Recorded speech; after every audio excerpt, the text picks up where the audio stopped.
Hello my dear student, আশা করি তোমরা সকলেই খুব ভালো আছো। আজকে আমরা একটা নতুন ভিডিও নিয়ে চলে এসেছি। এর আগে আমরা মানুষের খাদ্য থেকে পার্ট 1, পার্ট 2 এবং পার্ট 3 তিনটে ভিডিও বানানো হয়েছে এবং সেখানে অনেকগুলো কোশ্চেন কিন্তু আমরা সলভ করেছি মানুষের খাদ্য থেকে। এবার আমরা নেক্সট যে চ্যাপ্টারটা কোশ্চেন সলভ করব সেটা হচ্ছে কি তাপ থেকে। তো তাপে বেশ কিছু কোশ্চেন আমরা আলোচনা করব এই ভিডিওর মাধ্যমে এবং একটা দুটো অঙ্কের কোশ্চেনও আছে, সেগুলো আমরা ভিডিওতে সলভ করে দেখিয়ে দেবো। এবং এই ভিডিওটার দুটো পার্ট আসবে, একটা আজকে পার্ট 1, এরপরে আবার পার্ট 2 আসবে। তাহলে চলো তাপ থেকে যে কোশ্চেনগুলো রয়েছে সেগুলো দেখে নেওয়া যাক। প্রথম যে কোশ্চেনটি আজকে আমরা পড়বো সেটা হচ্ছে কি কোনো বস্তুর উষ্ণতা মাপা হয় কোন যন্ত্রের সাহায্যে। তোমরা প্রত্যেকেই জানো যে থার্মোমিটারের সাহায্যে কোনো বস্তুর উষ্ণতা আমরা সাধারণত মেপে থাকি। নেক্সট কোশ্চেন, থার্মোমিটার কয় প্রকার এবং কি কি? তো থার্মোমিটার মূলত হচ্ছে কি দুই প্রকার হয়ে থাকে এবং সেগুলোর নাম কি, একটা হচ্ছে সেলসিয়াস থার্মোমিটার আর একটা হচ্ছে কি ফারেনহাইট থার্মোমিটার। থার্মোমিটারের ভেতরে কি থাকে তোমরা জানো? থার্মোমিটারের ভেতরে দেখবে, যদি তোমরা ভালো করে লক্ষ্য করো, একটা হচ্ছে কি জিনিস থাকে যার নাম হচ্ছে কি পারদ। তো তরল অবস্থায় সেটি থাকে। তারপর 4 নম্বরের প্রশ্নটি রয়েছে, থার্মোমিটারে পারদ ব্যবহারের সুবিধা কি? তো পারদ ব্যবহারের যেমন সুবিধাও রয়েছে তেমনি কিন্তু অসুবিধাও রয়েছে। তো এই পারদ ব্যবহারের সুবিধাগুলো আমরা জেনে নেব। পারদ একমাত্র ধাতু যা ঘরের তাপমাত্রায় তরল অবস্থায় থাকে। পারদের প্রসারণ নিয়মিত, যা তাপমাত্রা অনুসারে থার্মোমিটারের প্রসারণ দ্বারা উষ্ণতা নির্ণয় সহজ করে তোলে। 3 নম্বর হচ্ছে পারদ অস্বচ্ছ বলে কাচের ভেতর দিয়ে দেখা যায় এবং পারদ কাচের গায়ে লেগে থাকে না। এরপর নেক্সট কোশ্চেন আমরা জানবো, থার্মোমিটারে নিম্ন স্থিরাঙ্ক বলতে কি বোঝায়? কোনো থার্মোমিটার সর্বনিম্ন যে তাপমাত্রা মাপতে পারে সেটিকে বলা হয় ওই থার্মোমিটারের নিম্ন স্থিরাঙ্ক। এবং তাহলে ঊর্ধ্ব স্থিরাঙ্ক কোনটা? না, তো কোনো থার্মোমিটার সর্বোচ্চ যে তাপমাত্রা মাপতে পারে সেটিকেই বলা হয় ওই থার্মোমিটারের ঊর্ধ্ব স্থিরাঙ্ক। এবার আমরা জেনে নেব যে এই যে আমরা সেলসিয়াস স্কেলে ঊর্ধ্ব এবং নিম্ন স্থিরাঙ্কের মান কত। তো সেলসিয়াস স্কেলে ঊর্ধ্ব স্থিরাঙ্কের মান হচ্ছে 100 ডিগ্রি সেন্টিগ্রেড এবং নিম্ন স্থিরাঙ্কের মান হচ্ছে 0 ডিগ্রি সেন্টিগ্রেড।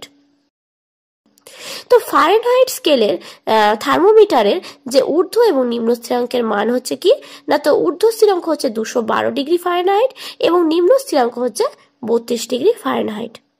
এবার সেলসিয়াস স্কেলের যে প্রাথমিক অন্তর কত সেটা আমরা জেনে নেব। তো সেলসিয়াস স্কেলের ক্ষেত্রে আমরা দেখতে পাচ্ছি কি না, তো 100 ডিগ্রি সেন্টিগ্রেড হচ্ছে এর প্রাথমিক অন্তর। তারপর ফারেনহাইট স্কেলের প্রাথমিক অন্তর কত? কারণ ফারেনহাইট স্কেলের তোমরা এখনই জানলে ঊর্ধ্ব স্থিরাঙ্ক 212 ডিগ্রি ফারেনহাইট এবং নিম্ন স্থিরাঙ্ক যেহেতু 32 ডিগ্রি ফারেনহাইট, তাই ফারেনহাইট স্কেলের প্রাথমিক অন্তর হয়ে যাবে হচ্ছে আমাদের 180 ডিগ্রি ফারেনহাইট। নেক্সট কোশ্চেন, এই কোশ্চেনটা তোমরা একটু দেখে নাও যে 1 ডিগ্রি সেন্টিগ্রেড তোমার সমান কত ডিগ্রি ফারেনহাইট হবে তাই জানতে চাওয়া হয়েছে। তো 100 ডিগ্রি সেন্টিগ্রেড সমান আমরা কত জেনেছি? 180 ডিগ্রি ফারেনহাইট। এবার তাহলে 1 ডিগ্রি সেন্টিগ্রেড সমান কত হবে? 180 বাই 100 ডিগ্রি ফারেনহাইট। এবার এটা কাটাকুটি করলে কত হয়ে যাবে? 20 দিয়ে কাটবো আমরা, 9 বাই 5 ডিগ্রি ফারেনহাইট হচ্ছে এটার উত্তর হয়ে যাবে। নেক্সট কোশ্চেন চলো আমরা দেখে নিই। 12 নম্বর কোশ্চেন, তাপের সিজিএস ও এসআই পদ্ধতিতে একক লেখো। সিজিএস পদ্ধতিতে তাপের একক হচ্ছে ক্যালোরি এবং এসআই পদ্ধতিতে তাপের একক হচ্ছে জুল। নেক্সট কোশ্চেন, ক্যালোরি এবং জুলের মধ্যে সম্পর্ক কি? তো এটা হচ্ছে কি জেনে রাখবে সবসময় যে 1 ক্যালোরি সমান হচ্ছে কি 4.2 জুল। তারপর 14 নম্বর প্রশ্নে বলা হয়েছে 0 ডিগ্রি সেন্টিগ্রেড এবং 0 ডিগ্রি ফারেনহাইটের মধ্যে কোনটির উষ্ণতা কম? তোমরা জানো যে 0 ডিগ্রি সেন্টিগ্রেড মানটা হচ্ছে কিন্তু বড় আর 0 ডিগ্রি ফারেনহাইট এটার উষ্ণতাটা কিন্তু কম, তাই এক্ষেত্রে 0 ডিগ্রি ফারেনহাইট হয়ে যাবে অ্যান্সার। তারপর 15 নম্বর প্রশ্নটি বলা হয়েছে একটি পদার্থের উদাহরণ দাও যাকে তাপ দিলে গলন না হয়ে সরাসরি বাষ্পীভবন হয়ে যায়। এটি হয়ে যাবে অ্যান্সার কি নিশাদল। নেক্সট 16 নম্বর প্রশ্নে বলা হয়েছে বরফ গলনের লিনতাপ কত। তো এই বরফ গলনের লিনতাপ হচ্ছে 80 ক্যালোরি পার গ্রাম এবং জলের বাষ্পীভবনের লিনতাপ হচ্ছে 537 ক্যালোরি পার গ্রাম। সিজিএস পদ্ধতিতে লিনতাপের একক লেখো। ক্যালোরি পার গ্রাম। কোন তাপ থার্মোমিটার পাঠের পরিবর্তন করে না? সেটা হয়ে যাবে কি, লিনতাপ থার্মোমিটারে পাঠের পরিবর্তন করে না। নেক্সট 20 নম্বর প্রশ্ন হচ্ছে কি, একটি শীতল রক্ত বিশিষ্ট প্রাণীর উদাহরণ কি?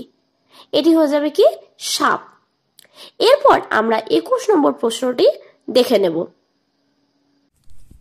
এবার সি মানে হচ্ছে কত, 40 ডিগ্রি সেন্টিগ্রেড, অর্থাৎ এখানে বসে যাবে আমাদের কত, 40 বাই 5 সমান F মাইনাস 32 বাই 9, ঠিক আছে, বা 40 বাই 5 সমান কত হয়, 8 সমান F মাইনাস 32 বাই 9।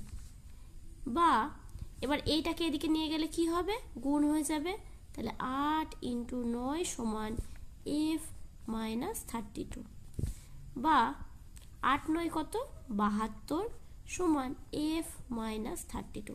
এবার আমরা 72টাকে ওদিকে নিয়ে যাব, F মাইনাস 32কে এদিকে নিয়ে আসবো, তাহলে F মাইনাস 32 সমান 72, বা F সমান 32টা ওদিকে চলে যাবে, মাইনাস আছে ওদিকে চলে গেলে কি হবে, প্লাস হয়ে যাবে, সমান কত হয়ে গেল, 104। তাহলে আমাদের কি অ্যান্সার পেলাম, অতএব 40 ডিগ্রি সেন্টিগ্রেড সমান কত ডিগ্রি ফারেনহাইট, 104 ডিগ্রি ফারেনহাইটের সমান। ঠিক আছে। 22 নম্বর প্রশ্নটি দেখো, বলা হয়েছে তাপ কাকে বলে। তো তাপ হলো এক প্রকার শক্তি যা গ্রহণ করলে কোনো বস্তুর উষ্ণতা বেড়ে যায় এবং বর্জন করলে উষ্ণতা কমে যায়। এবার বলা হয়েছে তাপ কয় প্রকার এবং কি কি। তো তাপ মূলত হচ্ছে দুই প্রকার, কি কি না, তো হচ্ছে বোধগম্য তাপ এবং হচ্ছে লীন তাপ। তো তাহলে এবার আমরা জানি যে বোধগম্য তাপ কাকে বলা হয়। বোধগম্য তাপ বলা হয় না তো যে তাপ গ্রহণ করলে কোনো বস্তুর উষ্ণতা বৃদ্ধি পায় তাকে বোধগম্য তাপ বলা হয়। উদাহরণ আমরা কি জানতে পারি না, তো উনুনের শিখার কাছে গেলে বোধগম্য তাপের জন্যই উষ্ণতা অনুভূত হয়। তাহলে আজকে আমরা ভিডিওটা এখানেই শেষ করলাম। পরের পার্টে আমরা 25 থেকে বাকি কোশ্চেনগুলো কিন্তু আলোচনা করব। তোমাদের যদি এই ভিডিওটি ভালো লেগে থাকে তাহলে প্লিজ চ্যানেলটিকে সাবস্ক্রাইব করে নাও এবং বন্ধুদের মধ্যে এই ভিডিওগুলো শেয়ার করে দাও। Thank you. পরবর্তী ভিডিওতে আবার দেখা হবে।